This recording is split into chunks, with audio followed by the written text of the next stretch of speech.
موضوع بے خودی، زبور عجم، پیام مشرق اور جاوید نامہ ان کے فارسی کلام کے مجموعے ہیں، اور ڈاکٹر محمد اقبال نے شاعری کو اپنے پیام و تعلیمات کا ذریعہ بنایا۔ محمد اقبال نے مختلف موضوعات پر نظمیں کہی ہیں، جن میں حب الوطنی، قومی یکجہتی، فلسفہ، فکر و عمل خاص ہے۔ انہوں نے بچوں کے لیے بھی نظمیں لکھی ہیں۔ نظم، جو ان کی نظم آپ کے نصاب میں شامل ہے، آرزو اردو کی نظمیہ شاعری میں ایک اہم اضافہ ہے، اور یہ نظم ان کے عمل کے پیغام کی نمائندہ نظم ہے۔ شاعر فطرت کی گود میں خدا کے حضور فریاد کرتا ہے کہ جو لوگ غفلت میں پڑے ہیں وہ بیدار ہو جائیں۔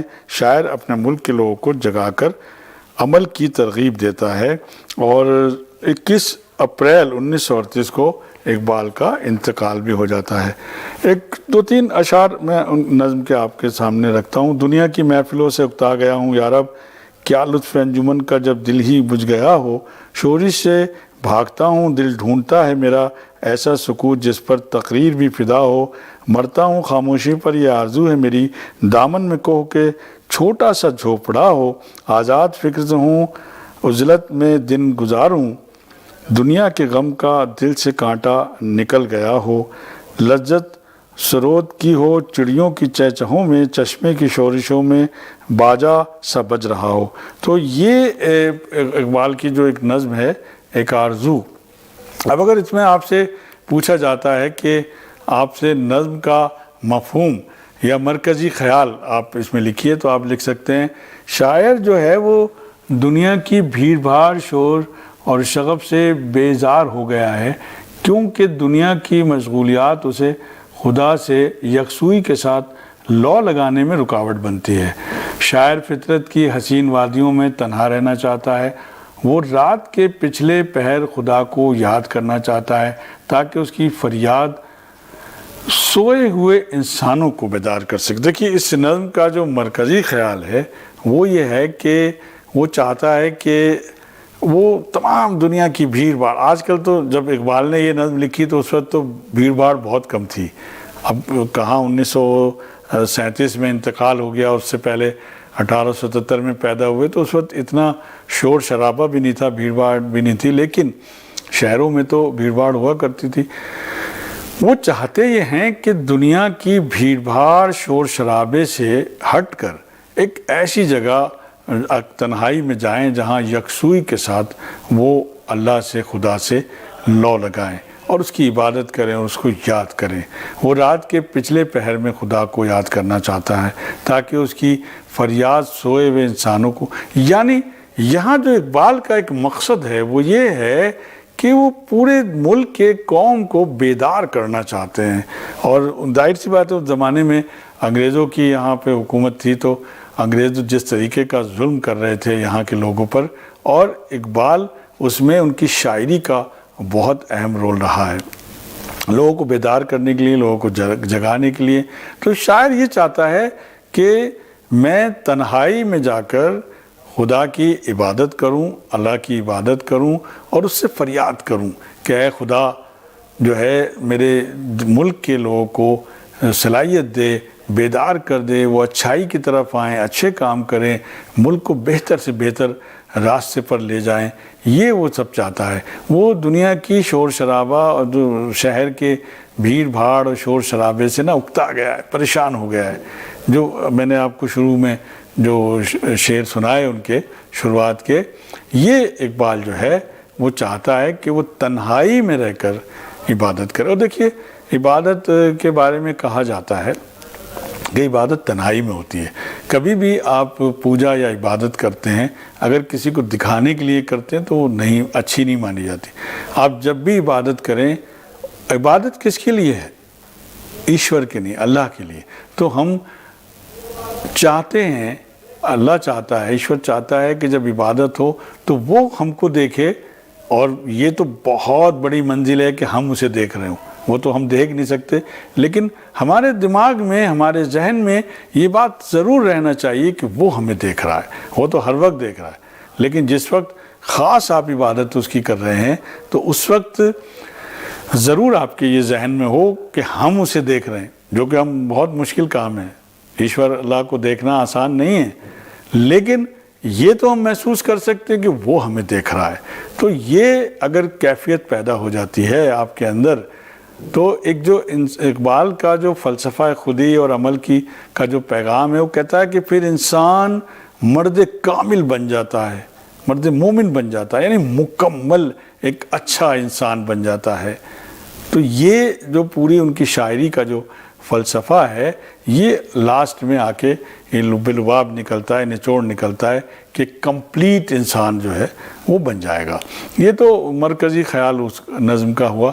اب اگر آپ سے اشعار کے مفہوم, جیسے پہلا ہی شعر ہے کہ دنیا کی محفلوں سے اکتا گیا ہوں میں, کیا لطف انجمن کا جب دل ہی بجھ گیا ہو, تو اس کے اگر یہ آپ سے کہا جائے کہ آپ اس کی تشریح کریں, اس طرح کے اشعار دیے گئے ہوں کہ شورش سے بھاگتا ہوں دل ڈھونڈتا ہے میرا, ایسا سکون جس پہ تقریر بھی فدا ہو, مرتا ہوں خاموشی پر یہ آرزو ہے میری, دامن میں کو کے چھوٹا سا جھوپڑا ہو, آزاد فکر سے ہوں عزلت میں دن گزاروں, دنیا کے غم کا دل سے کانٹا نکل گیا ہو. تو یہ جو دنیا کی محفلوں سے ڈیش ڈیش ڈیش اور کانٹا نکل گیا ہو, یہاں تک اگر آپ کو یہ دیے جائیں شعر اور کہا جائے کہ اس کی سیاق و سباق کے ساتھ تشریح کیجئے, تو آپ لکھیں گے کہ یہ نظم کے اشعار اقبال کی نظم ایک آرزو سے لیے گئے ہیں. یہ سیاق و سباق کس کا بنتا ہے؟ Reference to context. یعنی یہ اگر آپ نے لکھ دیا, 6 نمبر کا سوال ہے, اور آپ نے یہ لکھ دیا کہ یہ نظم کے اشعار اقبال کی نظم ایک آرزو سے لیے گئے, تو آپ کے 2 نمبر پکے ہو جاتے ہیں. 1 نمبر اس بات کا کہ آپ نے یہ بتا دیا کہ یہ نظم اقبال کی ہے, اور دوسرا نمبر اس بات کا کہ آپ نے نظم کا عنوان بتا دیا. اب آپ اس کی تشریح کریں گے. نظم کے آپ لکھیں گے, نظم کے یہ ابتدائی 4 اشعار میں شاعر نے دنیا سے بیزاری ظاہر کی اور ایسی جگہ رہنے کی آرزو کی جہاں خاموشی ہو, تنہائی ہو.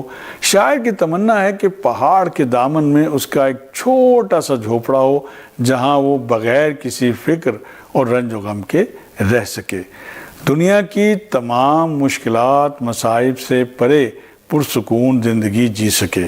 جو بات ابھی ہم نے مرکزی خیال میں بتائی تھی, یہ ابتدائی جو اشعار ہیں اقبال کے, جو آپ دیکھ سکتے ہیں, تشریح آپ کی سکرین پر موجود ہے کہ نظم کے یہ ابتدائی 4 اشعار میں شاعر نے دنیا سے بیزاری ظاہر کے ہیں اور ایسی جگہ رہنے کی آرزو کی ہے جہاں خاموشی ہو, تنہائی ہو. شاعر کی تمنا ہے کہ پہاڑ کے دامن میں اس کا ایک چھوٹا سا جھوپڑا ہو جہاں وہ بغیر کسی فکر اور رنج و غم کے رہ سکے, دنیا کی تمام مشکلات و مصائب سے پرے پرسکون زندگی جی سکے. اگر آپ یہ لکھ دیتے ہیں تو آپ کو اچھے نمبر 4 نمبر اور مل جائیں گے. اب اس کے آگے بڑھتے ہیں. کہتا ہے کہ گل کی کلی چٹک کر پیغام دے کسی کا, ساغر ذرا سا گویا مجھ کو جہاں نما ہو ہاتھ کا سرہانا سبزے کا ہو بچھونا, شرمائے جس سے جلوت خلوت میں وہ ادا ہو, مانوس اس قدر ہو سورج سے میری بلبل, ننھے سے دل میں اس کے کھٹکا کچھ میرا ہو. تو یہ جو کانٹا سا اگلے جو 5 اشعار ہیں ان کی اگر ہم تشریح کریں تو وہ لذت و سرود کی ہو, تصویر لے رہا ہو. تو سرود جانتے ہیں آپ ایک باجا ہوتا ہے. تو ان 5 اشعار کی تشریح ہوگی. اگلے 5 اشعار میں شاعر نے مناظر فطرت کی تصویر کشی کرتے ہوئے درختوں کی چہچہاٹوں اور چشموں کے بہتے ہوئے پانی کا ذکر کیا ہے. کلیوں کے چٹکنے میں اسے کسی کے پیغام کی آواز سنائی دیتی ہے اور اس سے محسوس ہوتا ہے کہ کہیں کلی چٹک کر کسی ساغر میں بدل گئی ہو, اور یہ جو ساغر ہے وہ جمشید کا جو جامع جہاں نما ہو جس میں تمام دنیا کو دیکھا جا سکتا ہے. آپ جانتے ہیں کہ جمشید کے پاس ایک جامع جہاں نما تھا جس میں دنیا کو وہ دیکھ سکتا تھا. جیسے آج آپ ہمیں ٹیلی ویژن پہ, آج تو ذرائع ہیں اتنے بڑھیا, یہاں سے کیمرہ چل رہا ہے, ہم آپ کو دکھ رہے ہیں, آپ پوری دنیا میں لوگ ہمیں دیکھ سکتے ہیں. لیکن جس زمانے میں یہ سب چیزیں نہیں تھیں تو یہ مانا جاتا ہے کہ جمشید کا ایک جامع جہاں نما تھا جس میں وہ پوری دنیا کو دیکھ لیتا تھا.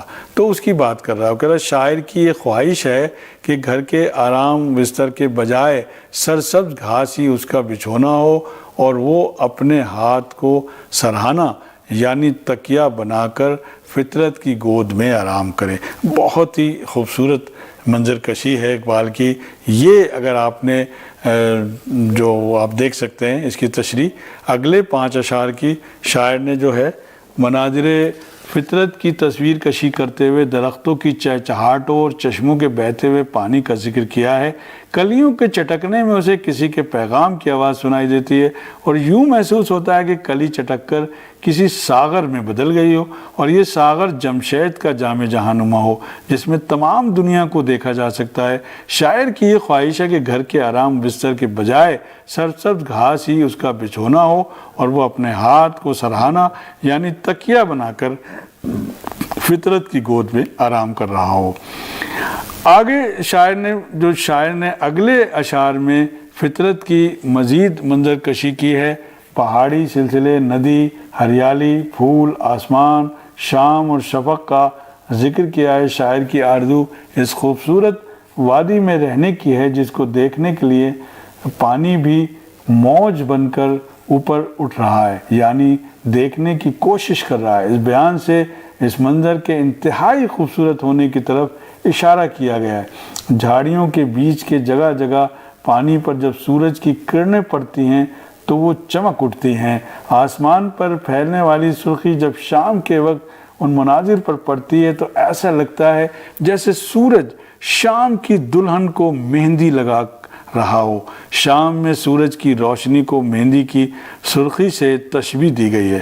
شاعر بھٹکے ہوئے اور دکھانا چاہتا ہے، جو لوگ بھٹک رہے ہیں ان کو دکھانا چاہتا ہے، اور اندھیرے سے جو ہے دلوں میں روشنی کی کرن پیدا کرنا چاہتا ہے۔ جو لوگ مطلب اس میں اتنی خوبصورت منظر کشی ہے جو شاعری کی ہے اقبال نے، جو 5 شعر ہیں کہ وہ کہتا ہے کہ جو آسمان، شام، شفق کا ذکر، آپ جانتے ہیں شفق کہتے ہیں جب شام کے وقت جب سورج ڈوب رہا ہو تو ایک ہلکی ہلکی آپ کو لالی دکھائی دیتی ہے، وہ اسے شفق کہتے ہیں۔ تو شاعر کی یہ آرزو ہے کہ اس خوبصورت سی وادی میں رہنے کی ہے اور جس کو دیکھنے کے لیے پانی بھی موج بن کر، مطلب ایسی منظر کشی کی ہے، پانی کو بتا رہا ہے کہ خود وہ بھی دیکھنا چاہتا ہے، اٹھ کر وہ آ رہا ہے، یعنی دیکھنے کی کوشش کر رہا ہے۔ اس بیان سے اس منظر کے انتہائی خوبصورت ہونے کی طرف جو ہے اشارہ کیا گیا ہے۔ اب جو نظم کے آخری 5 اشعار ہیں وہ بھی آپ دیکھ لیجئے، اگر تشریح کے لیے آتے ہیں تو آپ اس کو۔